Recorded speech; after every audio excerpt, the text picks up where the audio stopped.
Tonight, significant updates on a story we've been following for months.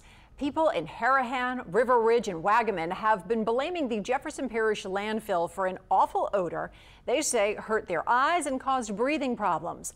But an engineering firm checked more than 150 complaints and said about 80% of those reports were caused by sources other than the parish landfill. Good evening, I'm Karen Swenson. And I'm Natalie Shepard. Now, that report does need to be taken with a grain of salt because it was conducted by a firm hired by the landfill, which is currently defending itself against breach of contract accusations by the parish. Still, the report isn't the only thing pointing to other sources for the odor. People in one River Ridge neighborhood are concerned about large, light-colored dust particles raining down on them in the middle of the night. They're not sure what it is, but claim it has a pungent smell and is making people sick. Paul Murphy joins us from Rex Drive in River Ridge, where one man has chronicled the problem on video. Paul? Karen, Natalie, this is Rex Drive just off of Jefferson Highway in River Ridge. We're about a block from the Mississippi, and neighbors here point to a barge loading operation on the river as a possible source for mysterious particles in the air. It may look like snow, but it's not. The video shows large particles in the air blanketing Rex Drive in River Ridge. Kelly Knowles shot the video from his driveway Monday night. October 29th was by the worst amount of dust particles I ever seen in my life.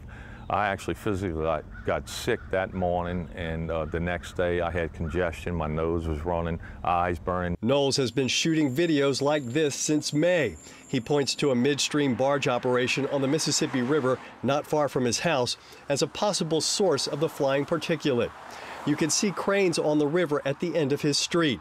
They're used to load and unload barges in the middle of the night. We don't know what type of cargo they load. We can't get any answers from anybody about what type of cargo they're loading. River Ridge neighbor Anna Scully called the mystery dust very scary. My husband is not well. I don't need this aggravation and danger in my backyard. We're very, very concerned. Concern over the barge activity comes at a time when Jefferson Parish is already under fire for foul-smelling fumes escaping from the parish landfill in Wagamin. JP Councilman Paul Johnston is pushing state and federal authorities to investigate neighbors' concerns on the river. When you got snow-like objects coming in the air, coming from somewhere on the river, I'm not sure if it's coming from the barges or from the boats or whatever, but something's going on in the area. As we speak and as we stand right now, we're breathing in these dust particles. And neighbors tell us that the dust particles appear to be worse when the wind is out of the west, and they say there are many mornings when they have to come out and dust the stuff off their vehicles. We're live in River Ridge. Paul Murphy, Eyewitness News. Really powerful video. Thank you very much, Paul, for sharing it.